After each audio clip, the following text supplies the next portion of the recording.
Hello bachon, let's read the question. The question says given below are some characters of a cell organelle. Identify the correct organelle which shows all the characters described above.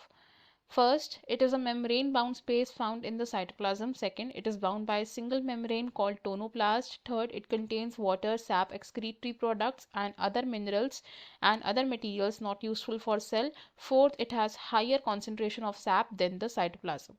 A. Golgi apparatus. B. Lysosomes. C endoplasmic reticulum. D vacuoles. Question में हमें कुछ characteristics दिए, हमें इन characteristics से identify करना है कि किस ऑर्गेनल के बारे में बताया गया है. हमारे फर्स्ट स्टेटमेंट में कहा गया है कि ये जो ऑर्गेनल है ये एक मेम्ब्रेन बाउंड स्पेस है जो साइटोप्लाज्म में फाउंड होता है. सेकंड स्टेटमेंट में कहा गया है कि इस ऑर्गेनल को एक सिंगल मेम्ब्रेन सराउंड करती है जिसका नाम होता है टोनोप्लास्ट. थर्ड स्टेटमेंट में कहा गया है कि इस ऑर्गेनल में वाटर, सैप और एक्सक्रीटरी प्रोडक्ट्स प्रेजेंट होते हैं. फोर्थ स्टेटमेंट में कहा गया है कि इस ऑर्गेनल में सैप का कॉन्सेंट्रेशन ज़्यादा होता है as compare to the sap का कॉन्सेंट्रेशन इन साइटोप्लाज्म. इस क्वेश्चन में हमारा यूज होने वाला की कॉन्सेप्ट होगा cell organelles. Key concept is cell organelles. तो सेल ऑर्गेनल्स होते हैं हमारे components which are present in the cell, और सभी सेल ऑर्गेनल्स अपना अपना स्पेसिफिक फंक्शन परफॉर्म करते हैं. सबसे पहले अगर हम बात करें ऑप्शन ए की विच इज गोल्जी अपैरेटस. तो गोल्जी अपैरेटस क्या है? ये है एक ऐसा cell organelle which is composed of flat sacs, और इन फ्लैट सैक्स को हम बोलते हैं सिस्टर्ने. गोल्जी कॉम्प्लेक्स का रोल क्या होता है? ये हेल्प करता है in the packaging of materials, and साथ ही साथ गोल्जी कॉम्प्लेक्स है site for production of glycoproteins and glycolipids. Next cell organelle की अगर हम बात करें तो इट इज लाइसोसोम्स. लाइसोसोम्स को हम सुसाइड बैग्स ऑफ सेल भी बोलते हैं. और लाइसोसोम्स कैसे हैं? These are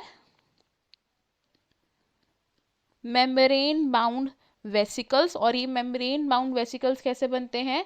from these are formed from packaging in Golgi apparatus. And lysosomes में क्या प्रेजेंट होते हैं? हाइड्रोलिटिक एंजाइम्स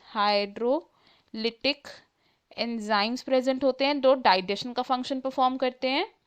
नेक्स्ट अगर हम बात करें एंडोप्लाज्मिक रेटिकुलम की, एंडोप्लाज्मिक रेटिक्यूलम की, जिसे हम ER भी बोलते हैं. एंडोप्लाज्मिक रेटिकुलम एक ट्यूब्यूलर स्ट्रक्चर होता है in the cytoplasm very near to the nucleus. So it is a tubular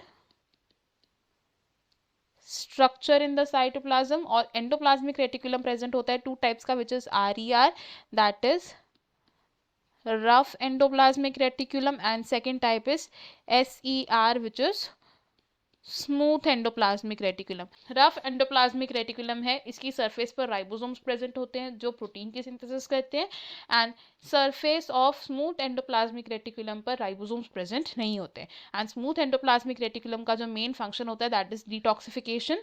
and next अगर हम बात करें एक वैक्यूल की, तो वैक्यूल क्या है? एक सिंगल मेम्ब्रेन बाउंड ऑर्गेनल है इन द साइटोप्लाज्म. और इस वैक्यूल की मेम्ब्रेन को हम क्या बोलते हैं? It is called tonoplast. तो tonoplast is the membrane of vacuole. और वैक्यूल में क्या प्रेजेंट होता है? It has water, SAP,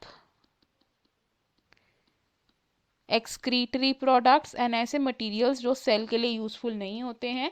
plant cell में अगर बात करें तो प्लांट सेल में वैक्यूल 90% ऑफ स्पेस को ऑक्यूपाई करता है. एनिमल सेल्स में ये छोटा होता है या फिर प्रेजेंट नहीं होता है. अब वैक्यूल में जो सैप की कॉन्सेंट्रेशन है it is higher as compare to the sap जो साइटोप्लाज्म में प्रेजेंट है. तो हमारे जो हिंट्स हैं वो किस ऑर्गेनल को इंडिकेट कर रहे हैं? To option D which is vacuoles. Option A, option B and option C wrong हो जाएंगे. इस क्वेश्चन में हमारा फाइनल आंसर होगा option D. I hope you have understood it. Best of luck. Thank you.